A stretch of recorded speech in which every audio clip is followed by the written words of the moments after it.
Were the powerful tremors in western Iran the result of routine seismic activity, or are some speculating they could be linked to massive underground military activity during Operation Nossa 2? While no evidence has confirmed such a connection, the timing has fueled intense debate online. Why did two earthquakes strike western Iran just 5 minutes apart at a time of heightened tensions across the Gulf? The unusual sequence has sparked widespread speculation, even as seismologists continue to classify the events as earthquakes. Could the back-to-back earthquakes measuring above magnitude 5 be linked to secret military testing, or are they simply natural seismic events? So far, there is no independent evidence connecting the quakes to missile or weapons testing, despite growing speculation on social media. A powerful 5.7 magnitude earthquake struck Kermanshah just minutes after an earlier 5.2 magnitude tremor, only hours after another 5.0 magnitude quake was recorded near Saland in Iran's Khuzestan province. The series of seismic events has raised concerns across western Iran. Emergency response teams were immediately dispatched to affected parts of Kermanshah as authorities began assessing damage and checking on residents following the twin earthquakes. Rescue and relief operations were launched as a precaution in the impacted areas. Iranian authorities deployed 4 rapid assessment teams to survey the affected region, evaluate structural damage, and determine whether additional emergency assistance would be required. Officials continued monitoring the situation for possible aftershocks. At least 3 people were reported injured after the twin earthquakes struck western Iran, prompting local authorities to respond swiftly while urging residents to remain alert for possible aftershocks. Initial reports indicated that the injuries were not life-threatening. The twin earthquakes in Kermanshah came only hours after a separate 5.0 magnitude earthquake was recorded near Saland in Iran's Khuzestan province, adding to concerns over a series of seismic events unfolding within a short span of time. As Iran grappled with the earthquakes, the IRGC announced that the 21st and 22nd waves of Operation Nossa 2 had targeted U.S. military positions with fresh missile and drone strikes.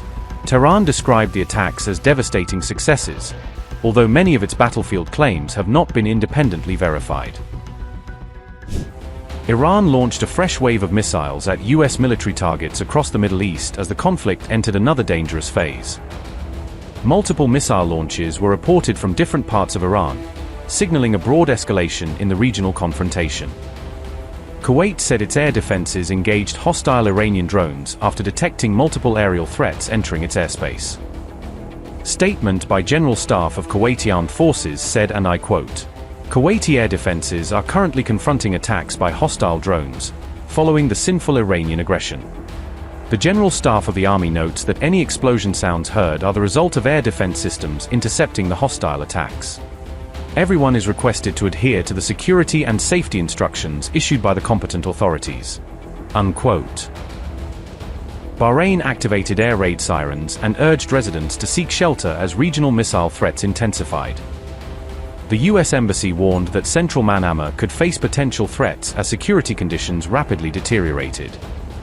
Statement by U.S. Embassy in Bahrain said, and I quote, "The U.S. Embassy has information to suggest that Iran may seek to target unspecified locations in central Manama. We urge all Americans to remain vigilant, follow local authorities' instructions, and review the latest guidance from the U.S. Embassy." Unquote.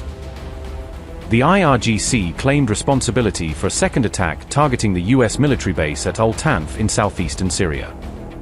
Iranian-linked reports said the latest operation struck a U.S. Special Operations Command Center in what they described as a surprise attack. The IRGC claimed it launched missile strikes targeting U.S. military aircraft at Jordan's Al-Azraq Air Base during its latest operation. The IRGC said the missile attack inflicted what it described as severe damage on several American military assets at the base. Iran's Islamic Revolutionary Guard Corps claimed local Jordanian sources provided intelligence that helped identify U.S. military targets. The IRGC claimed its strikes destroyed 20 hangars used by U.S. forces at Al-Azraq Air Base in Jordan. Iran also claimed the attack damaged U.S. C-17 military transport aircraft and P-8 maritime surveillance aircraft stationed at the base.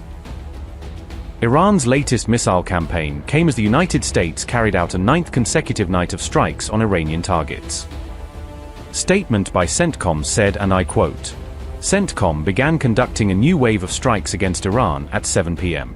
Eastern Time today for the 9th consecutive night. The strikes will continue degrading Iranian military capabilities used to attack commercial vessels and civilian mariners transiting the Strait of Hormuz. Unquote. Statement by CENTCOM said, and I quote, U.S. Central Command, CENTCOM, successfully completed the 9th consecutive evening of strikes against Iran, July 19th, at 10 p.m. Eastern Time. CENTCOM assets targeted Iranian military command centers, air defense and coastal surveillance sites, maritime capabilities, missile and drone launch sites, and communications networks to further diminish Iran's ability to attack commercial vessels and civilian mariners transiting the Strait of Hormuz. The U.S. military is holding Iran accountable at the Commander-in-Chief's direction. CENTCOM forces remain highly vigilant, focused, lethal, and ready. Unquote. Explosions were reported across southern Iran and around the northwestern city of Tabriz during the latest round of attacks. Chabahar, Konarak, and Mahahar were among the locations reportedly hit in the newest wave of American strikes. President Trump said the United States had struck Iran very hard again tonight as operations continued.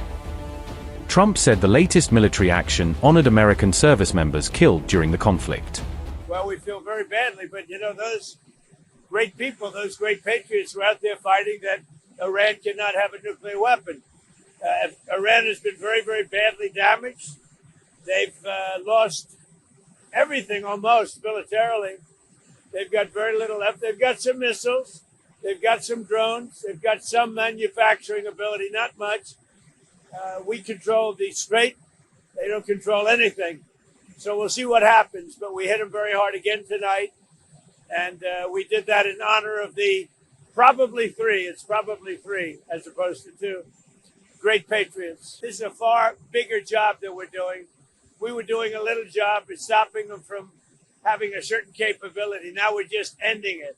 So it's really not the same thing. What we're doing now is we're ending any chance where they could have a nuclear missile. If you look at it, after a week and a half, not 4 weeks, a week and a half, 2 weeks, we stopped them from probably, but I don't want to have the word probably.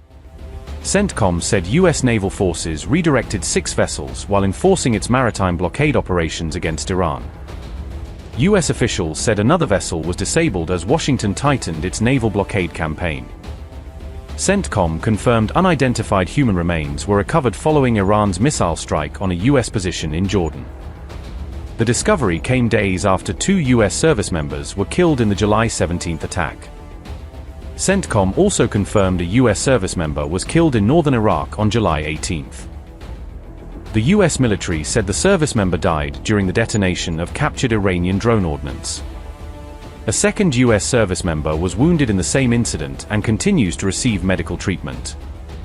Iran-aligned Iraqi armed groups threaten fresh attacks on U.S. bases if Washington expands the war. The Islamic resistance in Iraq vowed to strike American interests with full force if the conflict widens further. The latest escalation comes as a senior aide to Mujtaba Khamenei outlined how Iran adapted its strategy to counter Trump's wartime tactics. I came to the Ministry of Foreign Affairs from there, and for about 3 days, we were completely cut off from everything. We were only trying to find out who was alive and who had been martyred. I didn't even have definitive news about the president. Of course, news arrived that day that he had not been martyred, but we had no communication. I saw the president for the first time 3 days after the start of the war. I perhaps saw Mr. Larijani 5 days later, and the first meeting took place 6 days later in a secure location. Iran emerged stronger from this war. This is their own expression. Iran astonished the world. Iran showed its real power. They say, "We just realized that your atomic bomb is the Strait of Hormuz. We have been looking for something else until now." The world has realized that Iran is strong. This might actually have been our greatest victory.